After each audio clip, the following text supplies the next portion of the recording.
welcome to Voices from the LAOboratory. This is a podcast that centers the experiences, passions, and joys of Lao diaspora women. And I'm so excited to be here this evening with Jennifer Champa. Jennifer, do you want to take a moment and say hello to our audience and just tell us who you are? Yes, thank you so much. Savaidy, everyone. Thank you so much for having me here today. I'm so glad to be here.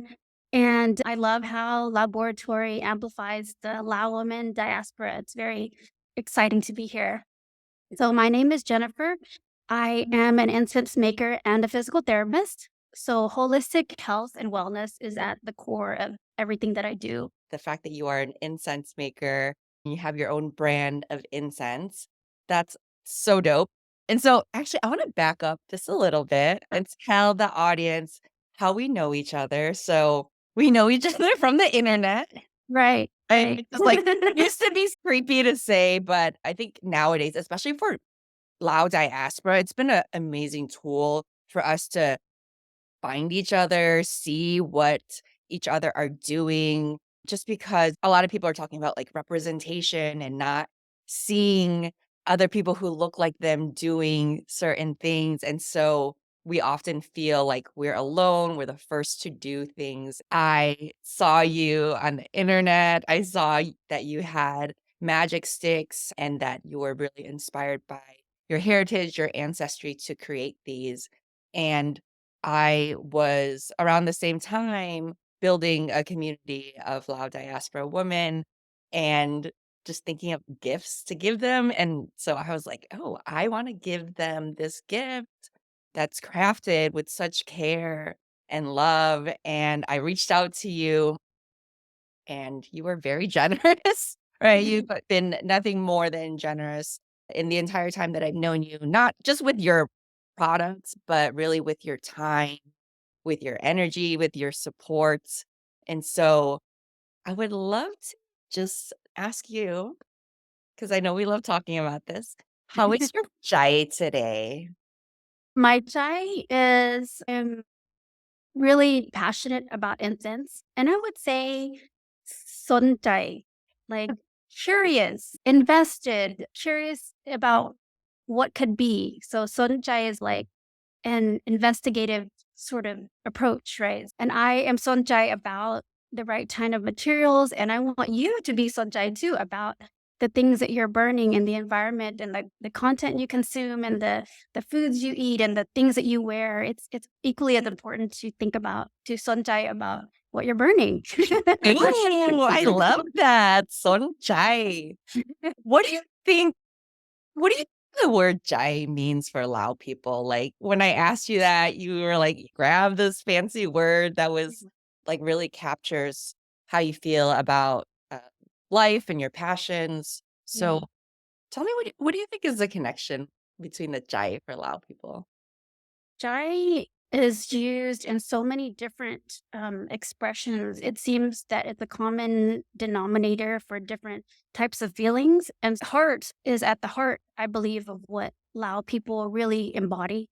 And the translation to American language is probably something way deeper than how we know it. And I think that especially like a third world country like Laos, that's what they focus on is the community and the people, and heart to them means something much more deeper than something surface level. So I think it's at the heart of everything that we do. And it's good that we can go back and think about leading with the heart in that case, because it's the common denominator for feelings.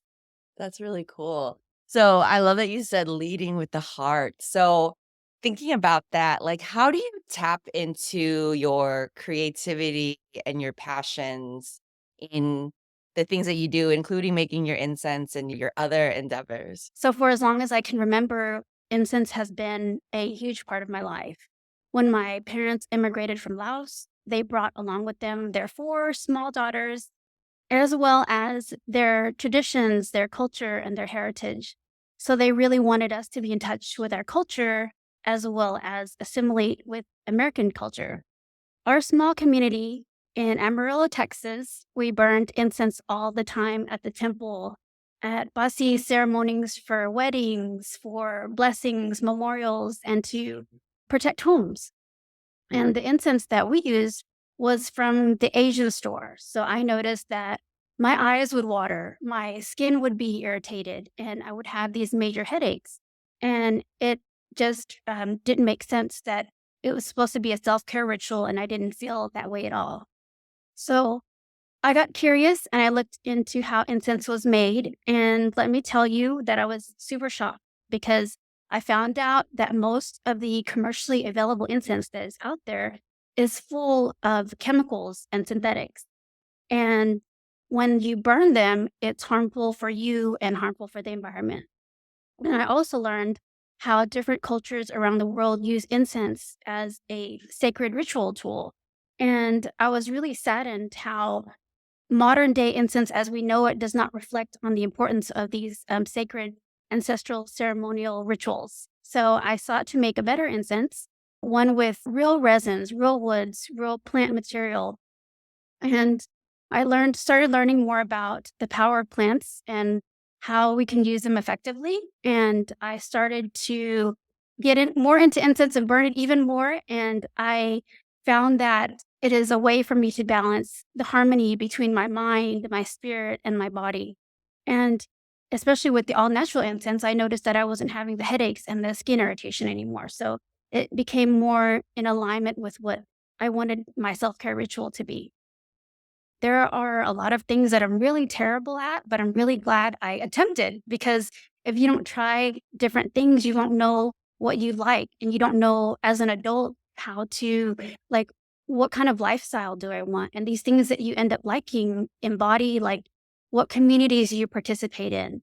And so I draw my inspiration from my culture and my heritage and things that my family has taught me. I'm influenced by interesting friends, such as all the women in our mother's swans. Everyone has different insight and perspective. So I think continually like learning and wanting to learn and being interested in humanity is really going to help you cultivate your creativity.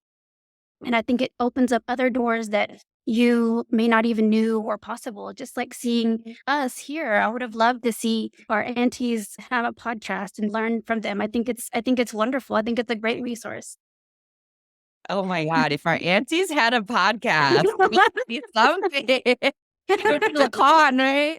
So speaking of learning, Yeah. I also wanna share that although we met in the social media realm, we actually Mhm. have met in person about almost a year ago now. We went to Mhm. a women's retreat, a women's wellness retreat in Joshua Tree, and you facilitated a workshop on incense making where you brought all the ingredients that we could see them and smell them and touch them. And you talked about the different sourcing of the ingredients, the different cultures that use incense. You talked about all the different senses that we have. I learned so much from that workshop, and then we got to make our own incense infused with moon water. So I'm curious, do you usually do that kind of education and workshops? And what has that experience been for you to like now teach people about it?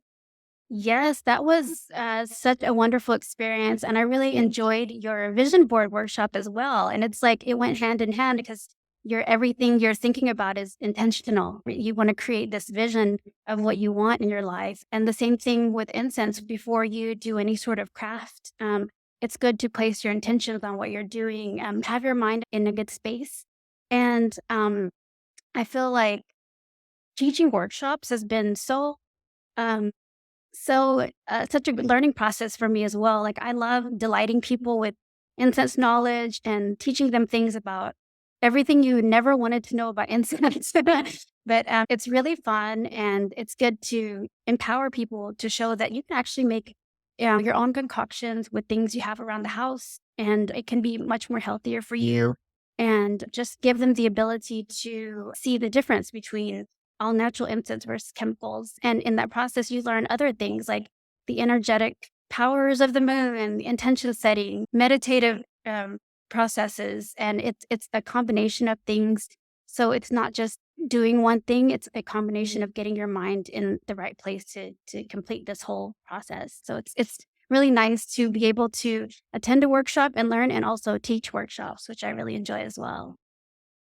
Yeah, it was really beautiful to be in that space and to be able to give and to receive. And Mhm. I love that word delighted Yeah. because that's really what happened. It was just such a surprise to see who was in the space, right? It was a surprise, all these different workshops and just the way that people interacted with the things and learned and shared.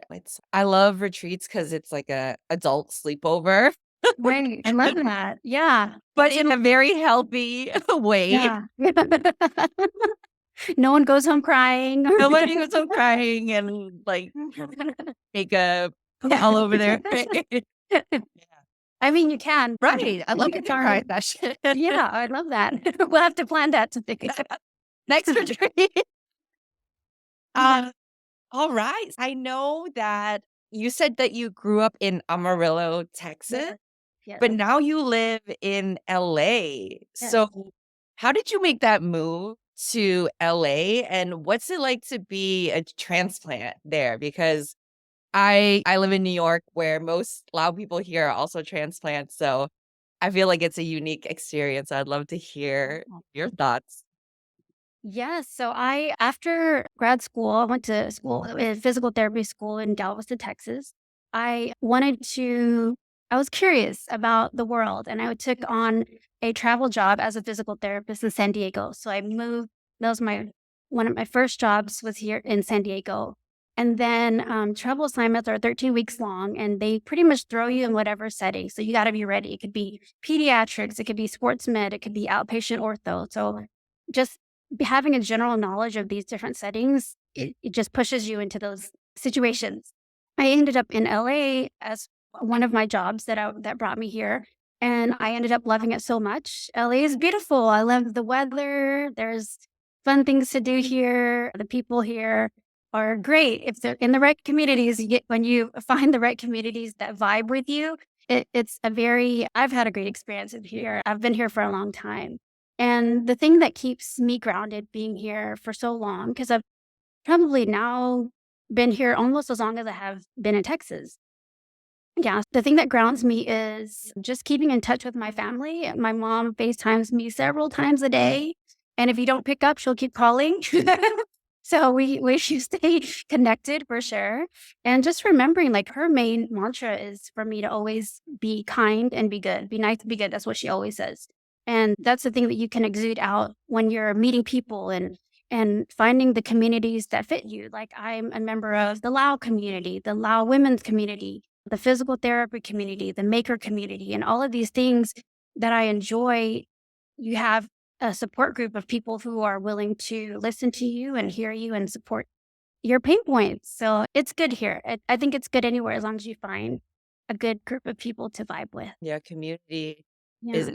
everything, especially when you are used to coming from a communal society where like your parents don't actually want you to leave. Yeah. Right. Like my parents, even at the age that I am, like I think their number one dream is if I were to live with them. Oh, for sure. Yeah. But yeah, having your own community. So it's nice to hear that you have like your Lao Mhm. community, Lao women, as well as your professional communities. Do you cook Lao food? Ooh, I can fry a mean omelet, but I can. and I can make sticky rice, but as I'll do it if I have to, but I have friends that are great cooks that I'd rather try their food. I need your friends. Yeah, I don't cook much Lao food either. I And have it's hard. freezer full. I have a freezer Yeah. full.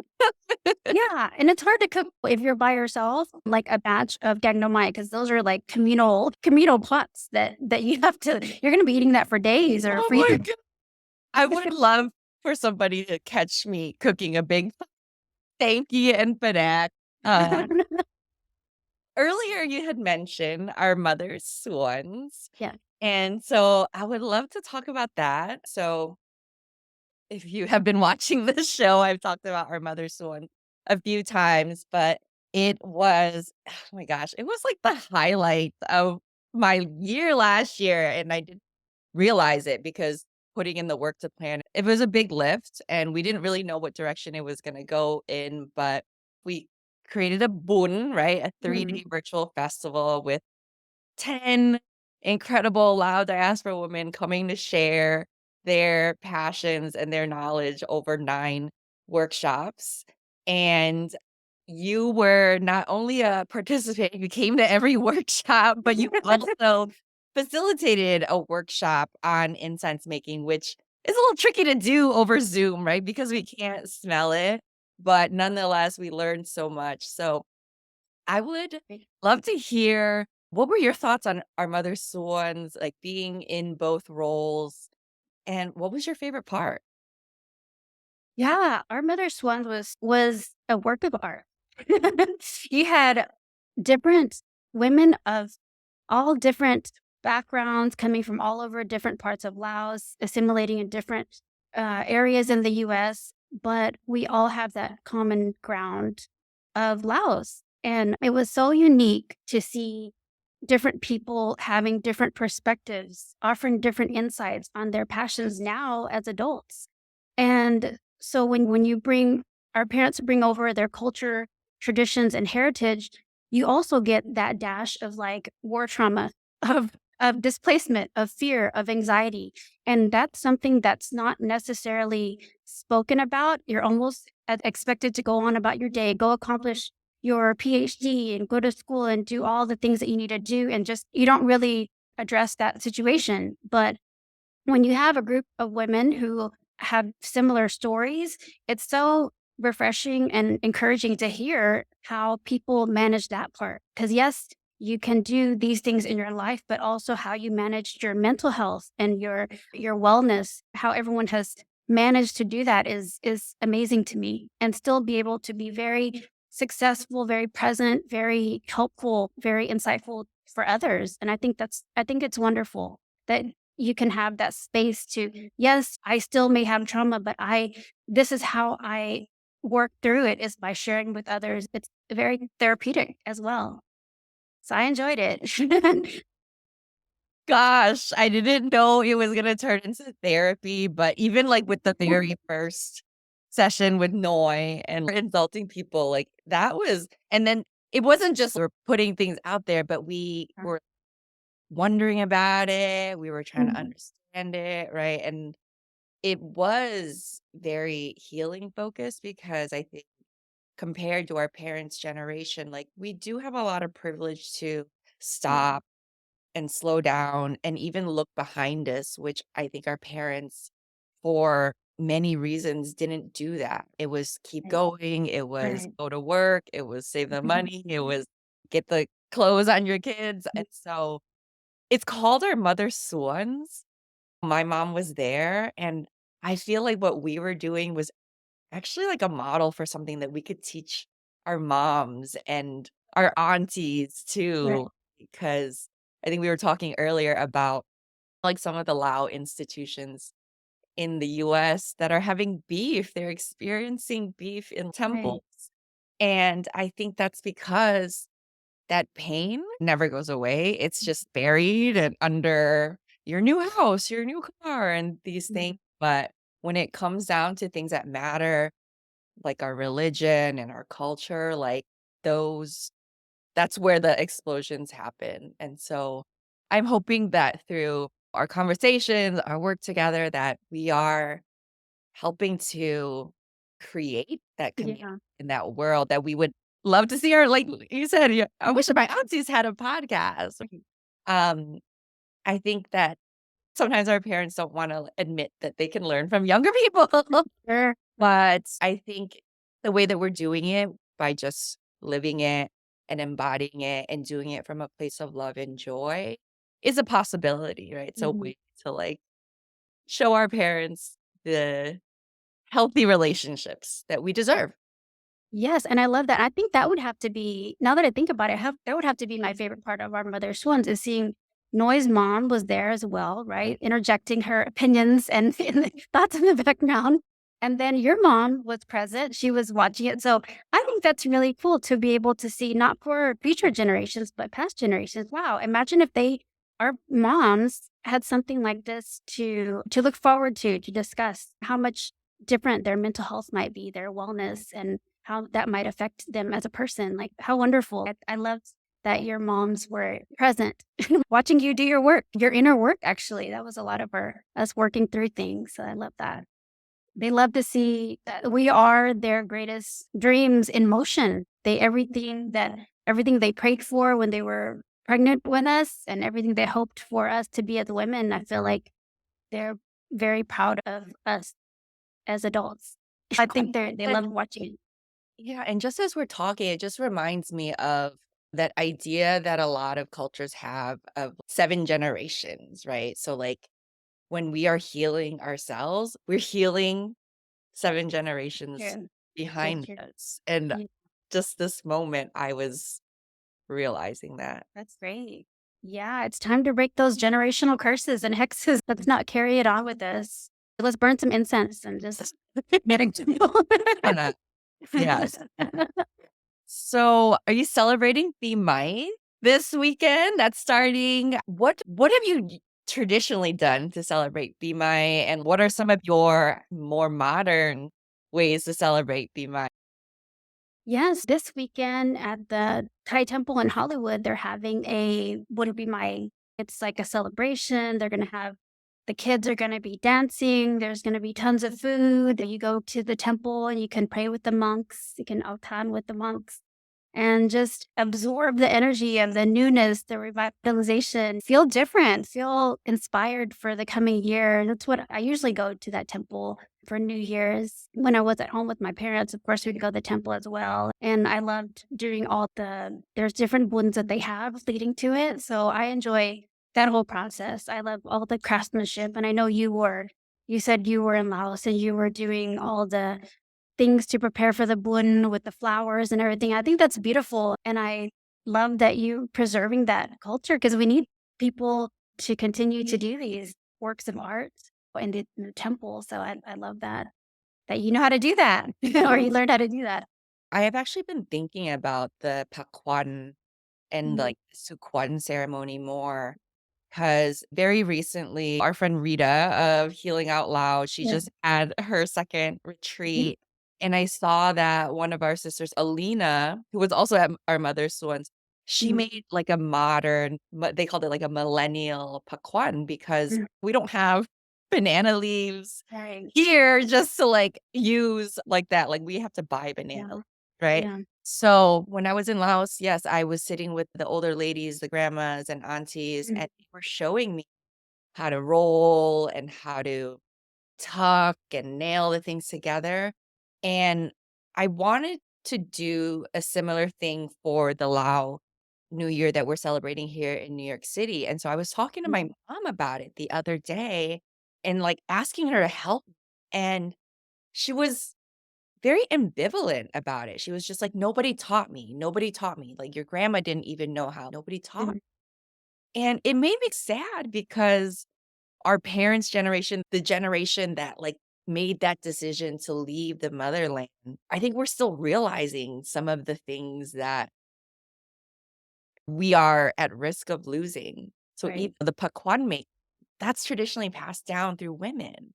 Right. And I'm like, my mom doesn't know how because my grandma didn't know how. And my grandma was also part of that generation of leaving. So I'm just like, holy shit. Like it made me really emotional to like hear my mom say, like, nobody taught her. And Mhm. so that's that inspires me to really learn, right? And to Right. go to Lao. I was very lucky to be there and like actually do it do it as not just part of this thing that had to be done, but do it as part of this communal activity where there's 20, 30 women just sitting around and they're snacking and drinking and talking and while they are doing this. So it was like a very meditative and healing activity. And so obviously we don't live in Laos and so we can't copy and emulate everything the same. So I just that's a curiosity I have about some of these practices and how they're going to continue to look. Yeah, I love that. And also knowing the why. Like, why do you put certain numbers of things out here? Or why do you do it at this certain time? The knowing the why is so important as well. And that'll shape your modern interpretation of what it should look like. It's not going to be exactly, but you can improve on it. You can make it your way and it can have the same significance. That was, I think, that was perfectly said. Understanding the why we do it and the value underneath, right? And so from there, we can interpret it modernly. I agree. Awesome. So, Jennifer, tell us what's next for you. How are you continuing to pursue joy and creativity and passion? Yeah, this conversation itself is sparking so many things that I'm curious and interested in now. It makes you really think. And to continue my creativity, I'm just going to keep learning about what I'm interested in now is like plant medicine, plant science. So I have started doing customized incense where you can pick whatever herbals and florals you want for your incense, customize it that way. And there's just so many things that I'm interested in exploring in the world of incense right now as it pertains to wellness and health. And I think that these are secrets possibly that people could benefit from that are uncovered. And once they're discovered, they can help humanity. It can help a lot of people. It can help people. It can spark conversations and it can really, I like to think, change the world on a small scale on the level that I'm able to, because I can only control myself and my thoughts. That's my goal for going forward is just leading with your heart, leading with joy, deciding what your heart wants to move, direction your heart wants to move into and go with that. So beautiful. So wonderful. Since this is a video podcast, I do want to use this moment to plug you because I do have all of your scents. Champa, your first one. Love. Your second one. Then abundance. And then what came next? Healing? Healing is next. Healing. And focus, which is your most recent one. So let me ask you, I know you're not supposed to say any of your children are your favorite, but is there a scent that is your favorite, your go-to? I would have to say I love all of them equally, like my children. Say Jampa is it was the first one that I made, and it has Dr. Ba in it, which is really special. It has an actual flower, which is the national flower of Laos. And it has special significance and meaning. It's very therapeutic and healing. And also, sandalwood has a very sweet scent to it. So, the combination of the warmth of the sandalwood plus the Dr. Ba is very like floral and light. And I find it to be very calming. I enjoy the scent a lot. So I probably burn that one the most. I burn incense every day. That's one of my favorites. But I love them all though. Not to make the other ones upset, but I Yeah, Champa was the first one that I tried, and I love that. It's a go-to for me. I also really like abundance, and I'm so excited to check out these new ones, healing and focus. Yes. So actually healing, so all of the ingredients in the boxes, they have these plants have spiritual properties and one of them is healing. So the combination for healing is myrrh, benzoin, and jasmine, and all of those plants together, they promote healing. And the same thing with focus. And you're a scholar, so it has peppermint in it. So they say that peppermint increases memory retention. So if you're studying for a test, good to burn that while you're studying for the test, and then it's good for that for focus and all of those things. Frankincense, sage, they help increase mental alertness, mental acuity. So it's all for the purpose of wellness and amplifying your already natural gifts. I'm gonna burn my apartment down with focus. I need this. Your girl is a procrastinator, and Yeah, that'll wake you up. when I finish my dissertation, I'm gonna take you on vacation. Let's go.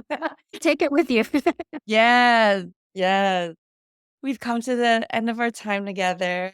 I want to thank you so much for being in conversation with me, spending your time with me, sharing all of your insights, and like I said, your kindness. And I really appreciate our friendship that started online. Thank you so much, Sunisa. I'm so grateful that we met, and I love how connected we are. And I look forward to talking to you again. And I love you. I So love good to you see you. too. I hope maybe I'll come see you in California, or otherwise you gotta plan a trip to New York. Don't play. Stop playing. Okay. All right, girl. And everybody in the audience, thank you so much for tuning in with us. Don't forget to comment and subscribe to our podcast channel for more. Bye, everybody. Take care.